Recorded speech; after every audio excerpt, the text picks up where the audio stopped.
Viewers அனைவருக்கும் வணக்கம். தினமும் திருச்செந்தூர் அருள்மிகு சுப்பிரமணிய சுவாமி திருக்கோயிலை பொறுத்த வரைக்கும் இன்றைக்கி ஞாயிற்றுக்கிழமை காலையிலே ஏற்கனவே ஒரு வீடியோ போட்டிருந்தேன். காலைல 5 மணிக்கு நான் அந்த வீடியோ எடுக்கும்போதெல்லாம் நல்ல கூட்டம் ஏறிட்டே இருந்துச்சு. சிறப்பு தரிசனத்தும் சரி, பொது தரிசனமும் சரி, கூட்டம் ஏறிட்டே இருந்துச்சு. அதுக்கப்புறம் ஒரு 7 மணிக்கு பார்க்கணும், அதாவது பாத யாத்திரைகள் வந்தாங்க. இன்றைக்கி காவடியை எடுத்து அளவு குத்தி பால்குடம் எடுத்து வந்தாங்க. அது சிறப்பாக இருந்தது.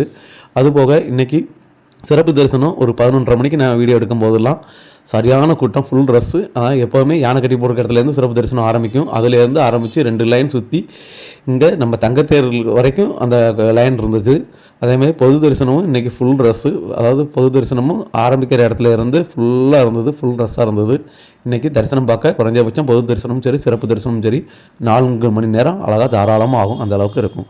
பொதுவாகவே நான் நிறைய வாட்டி சொல்லியிருக்கேன், சாயந்தரம் 4 மணிக்கு அப்புறம் எவ்வளோ கூட்டமாக இருந்தாலும் ஃப்ரீயாயிரும். ரொம்ப ஈஸியாக ஒரு 1/2 மணி நேரத்துலேருந்து 1 மணி நேரத்துக்குள்ளே சாமி தரிசனம் பார்க்குற அளவுக்கு தான் சாயந்தரம் கூட்டம் இருக்கும். அந்தளவுக்கு ஃப்ரீயாயிரும். நீங்கள் எப்போதுமே இதை மனசில் வச்சுக்கோங்க. சாமி தரிசனம் பார்க்குறதா இருந்துச்சுன்னா ஃப்ரீயாக இருக்கணும்னா நீங்கள் சாயந்தரம் 4 மணிக்கு வந்தீங்கன்னா ஃப்ரீயாக இருக்கும். மேலும் திருச்செந்தூர் பற்றி தகவல் தெரிய தினமும் திருச்செந்தூர் நம்ம சேனலை தினமும் பாருங்கள், லைக் பண்ணுங்கள், ஷேர் பண்ணுங்கள், சப்ஸ்கிரைப் பண்ணுங்கள்.